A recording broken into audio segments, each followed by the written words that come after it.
ទៅក្រោកណាហើយពូកែខាងងក់ងរករឿងមិនឈប់មិនឈរបើខ្ញុំមិនពូកែត្រោច្បាស់ជារឿងធំ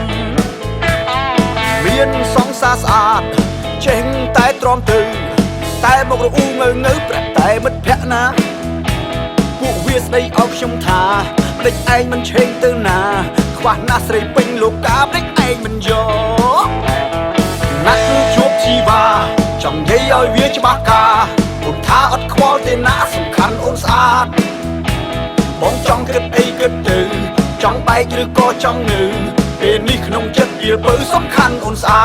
តអូចា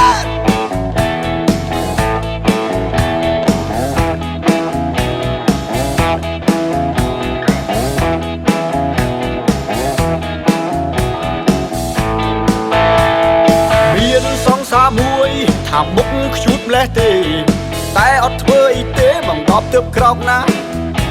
ហើយពូកែខាងងក់ងរករឿងមិនឈប់មិនឈរ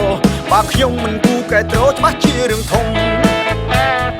មានសង្សារស្អាតចេះតែទ្រាំទៅតែមករអ៊ូងើប្រាប់តែមិត្តភក្តិណាពួកវាស្ដីឲ្យខ្ញុំថាម្ដេចឯងមិនឆេងទៅណាខ្វះណាស់ស្រីពេញលោកកាម្ដេចឯងមិនយកណាស់ជួបជីវ៉ាចង់និយាយឲ្យវាច្បាស់ការពុទ្ធថាអត់ខ្វល់ទេណាសំខាន់អូនស្អាតបងចង់គិតអីគិតទៅចង់បែកឬក៏ចង់នៅពេលនេះក្នុងចិត្តវាបើសំខាន់អូនស្អាតអូចា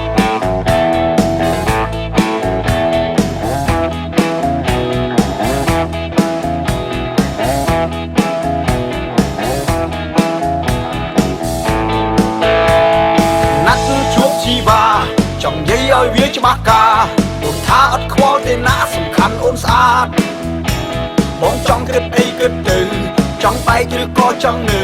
ពេលនេះក្នុងចិត្តវាបើសំខាន់អូនស្អាតណាត់ជួបជីវ៉ាចង់និយាយឲ្យវាច្បាស់ការអូនថាអត់ខ្វល់ទេណាសំខាន់អូនស្អាតបងចង់គិតអីគិតទៅចង់បែកឬក៏ចង់នៅពេលនេះក្នុងចិត្តវាបើសំខាន់អូនស្អាត